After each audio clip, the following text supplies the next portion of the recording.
Well, hello there, and welcome to A Film a Day with me, Jordan Woodley. And bookshelf again, because for the second time in this series, we have been to the cinema. It's one of those cases that now that the doors have opened, we are getting in as many as we can, just in case there's the chance they might close again. The way things are, it's very hard to predict how these things go.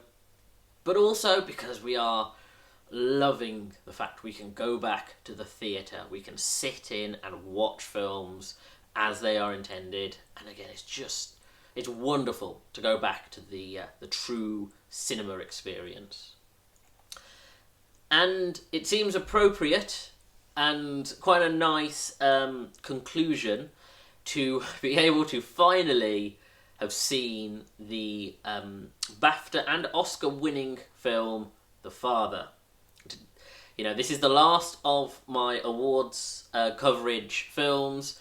Of course, being the huge winner that it was during awards season, and my frustrations during my my live streams and my awards coverage that we didn't physically have the ability to be able to see it. And finally, I can check it off, and that is the last of the awards films, unless there's like a really obscure one that I've forgotten about that pops up, but broadly speaking, last one. And it's interesting. Helen and I often talk about the fact that watching classic films is a difficult thing when you go in with expectation, and the expectation mindset is a real difficult thing for something as big as, say, like a Casablanca. Because when something is so culturally important and people speak so highly of it and it has informed cinema so much, there are two issues that really come up. One, which I've mentioned in the Citizen Kane video, that when something defined filmmaking for so long ago, it is therefore seen as a cliche, even though it technically was the progenitor of that form and the progenitor of the cliche. But watching it, you see certain techniques and you go, well, I've seen that in 100 other films, and it's very hard to divorce from the fact that you haven't seen, you've seen that, and even though this is the first time. And then there's also the expectation, the fact that you watch it and you kind of going, oh well, this could be alright. Will I, because hype has built something up, will I have an underwhelming experience because there is no way around it? And with The Father, of course, being this huge winner for Anthony Hopkins, being a Best Picture winner, it was one of those situations where, and especially the frustrations I had, especially with the films that I genuinely thought were great from this year's awards, I really had a sour attitude towards The Father, thinking, oh well, is it going to be that good, or is this just an archetypical Oscar bait film? And I've mentioned before I don't like that term, but for the purposes of my sort of thinking, I was in that state of, oh, this is just going to be a great performance in a very standard script. And even though time has passed and going in, I was still a little bit edgy, I did have a bit more of a distance from it and kind of went in going, well, this could be something. My concern was that being a film about a specific issue, that issue being dementia, that I was going to be presented with a melodramatic, very standard presentation of dementia, but with great performances, but the film itself would be fairly straightforward, not particularly interesting. And I was so wrong. I'm pleased to say the hype makes sense. The expectation has led to something that I think is such a powerful film.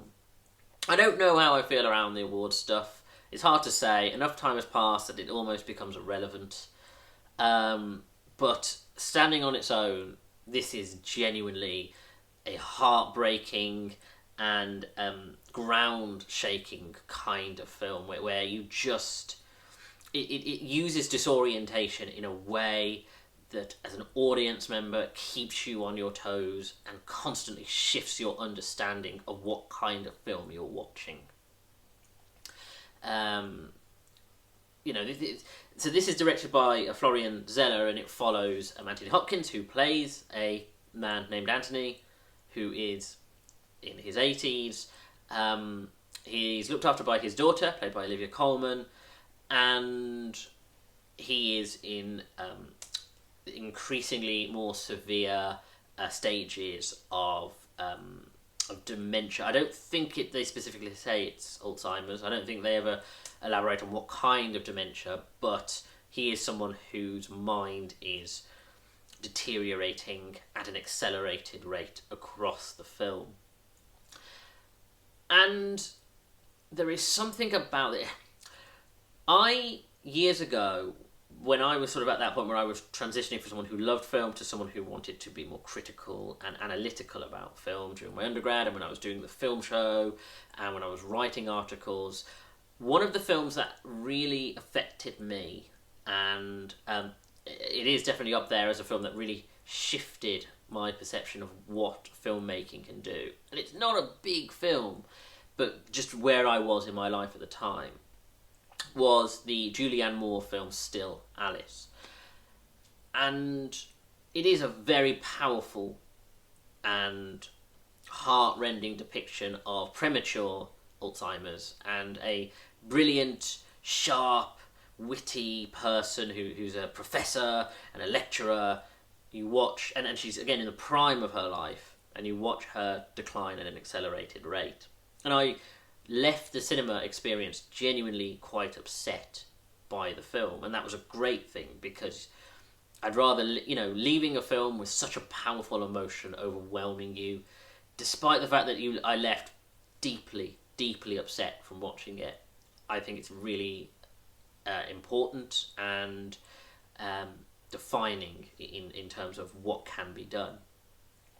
Now, the thing about that film, with the exception of the performances and certain set pieces, years on, looking back at it, there is something about it that is fairly conventional, fairly melodramatic. It's just trying to present this in a straightforward way. What I really like about The Father is that The Father is trying to give you a glimpse into the experiences of someone going through this. And it uses certain techniques to shift your perception. As I say, you are constantly on the wrong foot where it comes to what you think is going on. It would have been very easy to either present it as a straight drama, third party, just observing as a man's mind declines and his daughter struggles to look after him. You could have done it, and this is the way that I think people would expect, as an over-the-shoulder, we see as he declines and we get an experience of his struggle to understand what's going on around him, to process memory, and to know the difference between what is going on in present day and going on in his past, and the overlap. And you could have done it as a first-person style, where every twist, every misunderstanding, every time we mistakes a person, that's something that we just get that perception of. And that would have worked really well. But I think that would have been quite a tiring experience. And again, as an audience member, as an analysis, you would have been able to sit back and say, okay, we are now with him because things are confused, and we are now with Olivia Colman because things are straightforward and they are the narrative. What they do instead is they constantly shift our understanding. So it almost feels like, as an audience, our knowledge is, and our perception of what is going on is constantly changing. And it's not always the same changes that Anthony Hopkins' character goes through. There are scenes where he's not even in the scene, and yet what we understand to be happening is in fact wrong, or it doesn't make sense when we later learn new information. And that makes us, to me, it gives me a greater sense of disorientation. I mean, a lot of my horror content, I've talked a lot about how the kind of horror that really affects me is more cerebral and about trying to process things that we can't understand. And of course, I've talked in Andy Kaufman films about that. I'm drawn in by films that don't present conventional narrative, and it's about trying to work out what is going on from what is being presented without it being explained.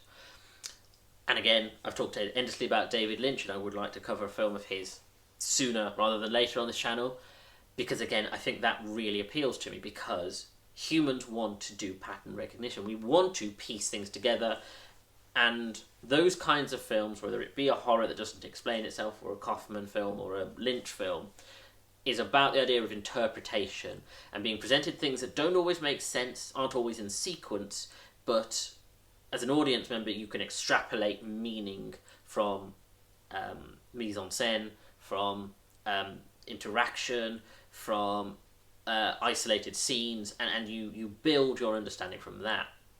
What this film does is you desperately are trying to make sense of what you're seeing. You're trying to justify everything, all of the things, that you think are reality and not reality. You're trying to piece them together. It's like, is it his flat? Is it not his flat? Does he have is his daughter who he thinks she is, or is it someone else?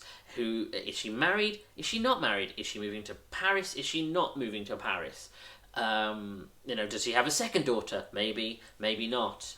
And these things are constantly being thrown at us. And as the film shifts and different actors are playing the same part, or the setting shifts and changes, and as we go from room to room, and we'll leave a room and come back, and there will be differences in that room.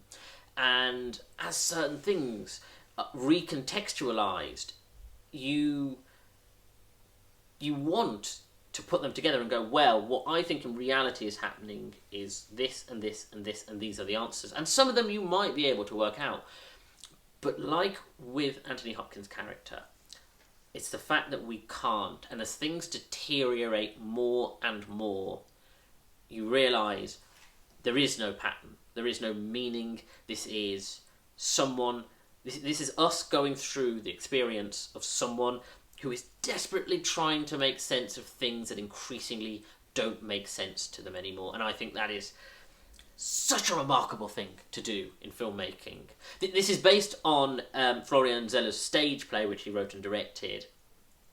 And of course, the argument can be made that as a stage play adaptation, that there's something a little bit theatrical about it. And I've talked before about the concerns that people have about adapting theatre to screen, and how something can feel like it's a filmed stage play. However, this film does have that claustrophobic sense of, it feels like you can see how it's theatrical, you can see how you could stage this as a play, and yet there are elements of it that are so cinematic, that use the camera, use the fact that we are trapped in this claustrophobic flat, and yet things, as I say, are constantly shifting and changing, and our understanding is changing, and it's done so beautifully with the cinematography, with the performances. It does things that are quite stagey, like it has extended scenes, 10, 15-minute scenes, which is not traditionally cinematic, but it works for this. And it is such a good film. It is honestly so good. And Anthony Hopkins, I felt very conflicted when Chadwick Boseman didn't win Best Actor at the Oscars. I felt very conflicted and pained because of the arguments I made about the fact that he will never get the chance to win, and he really did give a groundbreaking performance in Ma Rainey's Black Bottom. But I do understand now. I have a much stronger, better understanding, because Anthony Hopkins, it isn't just a film where, Anthony Hopkins in it, so he gets a nomination, and he's done such a good performance, he gets an award, and it's like a career acknowledgement, because he's won Oscars before for Best Actor. this is something else. This is the kind of film where you go, yes, I completely understand, because it is so hard to present someone in this way. And the fact that it's about... This isn't just a blank slate character who we can just empathise with, and then that we watch them suffer as their mind deteriorates. This is someone who is a little bit dislikable and has a difficult relationship with his daughter and is quite aggressive sometimes to people, and it might be the dementia or it might just be who he was before. And that personality, and as you see him shift from a confident, arrogant person to someone who just gets whittled away as he's trying desperately, and he tries to adapt and deal internally with the changes that keep happening to him and his misunderstandings, and he tries to play off things as if he can cope with this, but you watch it just chip away at him, and until, of course, he just can't cope with it, and it just he gets overwhelmed. And Anthony Hopkins just gives this phenomenal, stellar performance. So as does Olivia Colman, and again the idea of a child watching their parent deteriorate, even as an adult, and the idea that they are sacrificing their life to this parent because they don't know what to do. And I think that's, again, Olivia Colman gives another great performance. So yeah, I genuinely think this is a phenomenal film. I genuinely think it's worth going to the cinema. Yes, I would say that about almost every film I'll be seeing in the cinema. It's great just to be back in the cinema, but this needed a cinematic experience that you need to be paying such close attention to it and absolutely giving it everything, because this is just such a good film. Honestly, it is such a good film. So that is it. That is the Oscar, BAFTA, awards coverage stuff done. Thank you for joining me. If you like this video, hit the like button, comment below, and share the video, because it'll help me in the algorithm. Subscribe to the channel and hit that little bell to get notifications of when new videos are uploaded. Check out my back catalogue of over 150 films. Please do look at the BAFTA and Oscar playlists, which this will be in, because of course it covers every major category film that was nominated, plus the actual awards coverage videos that I did. And follow me on Twitter at Jordan_Woodley, where I'm always tweeting about TV shows and films, and I share these videos once they're uploaded on YouTube. Thank you for joining me. Take care.